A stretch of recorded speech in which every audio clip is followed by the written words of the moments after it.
semi-manufacturing type offices. In front light industry. Front is the office, and the back is like a garage. We were praying in one of those. About 50 people were involved with praying at that time, and we were looking for a place to set up a place for Friday prayers and so on. Mm-hmm. And we rented from the city of Sunnyvale. We rented a school on Duane. You know the area where Fry's is right now in Sunnyvale? Fry's Electronic? Yeah. Yeah, okay, yeah. Behind Fry's is AMD, Mhm. one of the big chip manufacturers. Oh, yeah. On the other side of AMD, towards 101, there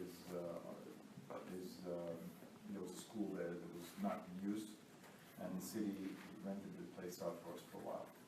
We used that for a while. Then we purchased a building on Catherine Street in Santa Clara, 1755 Catherine Street. It was a church. It was a lot of Day Saints Church, and we bought that place.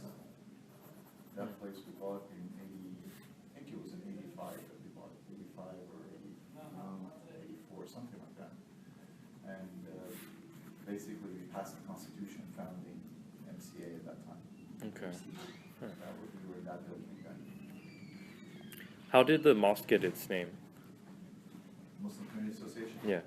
Okay, so in the United States, in the 60s and early to mid 60s, a lot of the U.S. had an open door policy for a lot of people immigrating here, Mm-hmm. and green cards were relatively easy to come by, Mm-hmm. and people were coming in for education. So a lot of people coming in, like in my case, came into college basically, like came in and to get to college, and that door was wide open. So a lot of the Muslims that were in the different universities, they put something together called Muslim Student Association. You may have heard of it. It's still alive till today. It's all over. Many different universities have it. Yeah. We actually just had a lecture and they told us about that. Yes. So once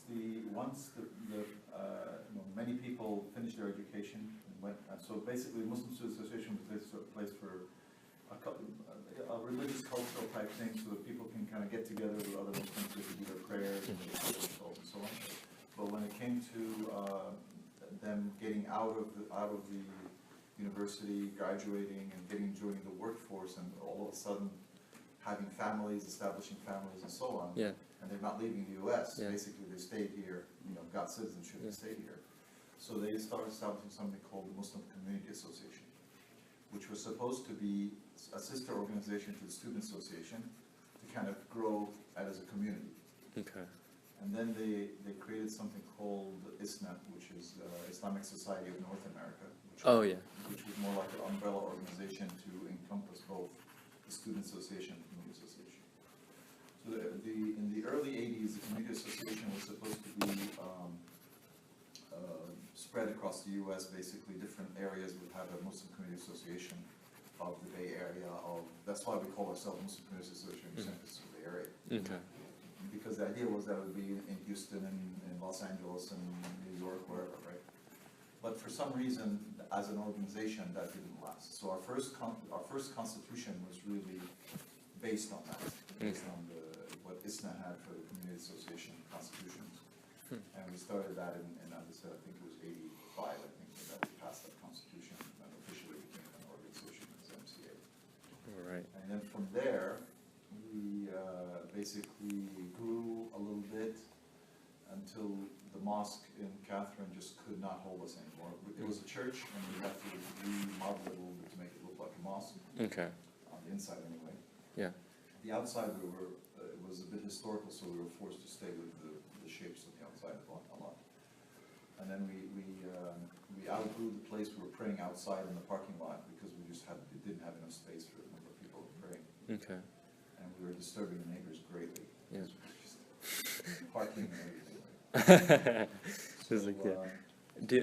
Do you guys have a certain demographic you tailor to now? Or I know, like you said in the beginning, it was mostly Muslim students that were graduating. Now, do you guys accept like anything? Like Our demographic from the very beginning was very, very, very diverse. Right, okay. Really, really diverse. Okay. We have if you would walk in here on Friday, Uh-huh. during the Friday prayers, you will see people from all colors and shapes and sizes and nationalities, and it's wide open.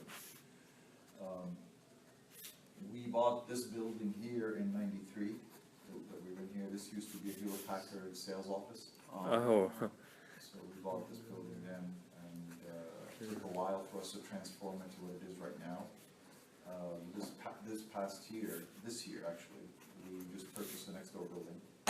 Oh wow, you guys are really expanding it. Yeah, this Yeah. building is not enough for us right Yeah. now. We're always having a problem with the number of rooms that we have, because we have a school here. Okay. 400 students, K to 8. What kind of school is it? Just a private school, so basically it covers all the academics, and then we also teach Arabic, and we also teach Islamic studies, basically. So the students, the parents bring their kids here for the students to learn Mm-hmm. just to learn to live as Muslims in while doing their academics and doing that correctly. So it actually, the fact that the school is associated with the mosque is really very good, because the kids break for prayer during the school day. During time of prayer, they come in and pray. They would break for that, and they would also join Salam Alaikum. And they would also join, during the fasting month, they would be fasting when we celebrate the different festivals. They would take a break at that time. So they would associate, excuse me, Nasser. Sure, sure. Nasser. What's the number, Nasser? This hasn't been taken out for 2 days. So you said there was about 400 students. How many In the school, in the school? Yeah. How many would you say in the community overall? Well, for the Friday prayers, easily we have about 3,000 people. Wow. For the special occasions during the year, a couple times during the year, we probably get 5,000 to 6,000. 5,000 to 6,000. So Wow. every Friday, 3,000 people gather. Yeah, we break it up into about three different services, but it's about 3,000. Is this mosque associated or affiliated with any other mosque around here? Not legally or directly, but, Okay. but in terms of, working with Mhm. other communities, we do work with them very, very, very, very closely. Okay. Is there any like specific mosque name you could give us, or is it? Oh, other mosques? Yeah, other mosques. There's this South Bay Islamic Association. There is the one in Fremont, which is called East Bay Islamic Society.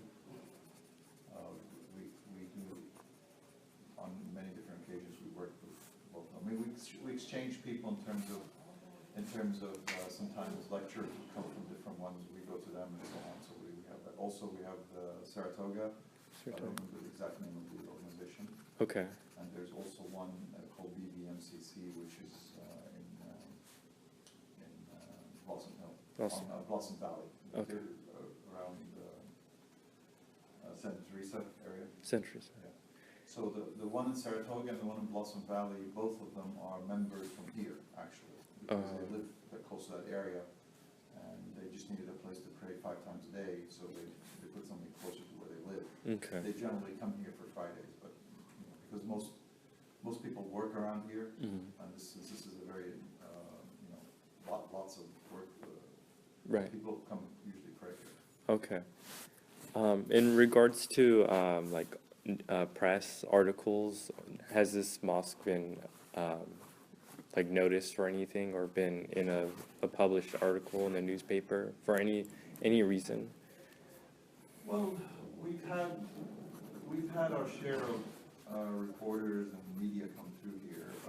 Initially, when we bought the building, next door neighbors to us, LSI Logic, used to have the big building on the side there. Uh-huh. And they sued to prevent us from moving here. Oh wow. And so that, of course, took about 3 years of court, back and forth. So newspapers were here all the time. And every once in a while, when there was something controversial decision was made, it would come into the picture. 9/11 was very big here, lots of newspaper, lots of people coming through talking to us. We held press conferences, we held lots of open invitations to the community to come in and see what we're doing and how we're doing things and explain what SLAM is about and so on. And as a result of that, actually, a lot of people became first Muslims and became Muslim because of 9/11. Okay. Huh. It opened up enough curiosity for many people Yeah. that they actually sought us out. Some were seeking us out just to understand, Yeah. and others, in the process of understanding, they decided, hey, this is exactly what I want. And many others just were kind of knew about Islam, but just weren't sure about it, so they accepted Islam. Others were Muslim, but been practicing for a long time, so they decided to come back in and start practicing a bit more. So. Okay. In fact, this is what I'm doing here is I have a class, what we call a New Muslims class. Mm-hmm. And basically they come to here for class and learning about how to practice, what to do. So this, I know the one you guys were in, it was like a Hewlett Packard, and the one before that was a church. Is this one just built up from the ground up? No, this was the Hewlett Packard. Oh, this one's a Hewlett Packard. Oh, I'm sorry. The other one was a church, and it still looks a little bit like a church. Okay. It's not a steeple, but it's the same kind of design. I mean, if you pass by, you'll see immediately that. But it was a very small church. I mean, I think the number of attendants there must not have been more than 200 or something like that, maybe less than that. Is there another mosque around here?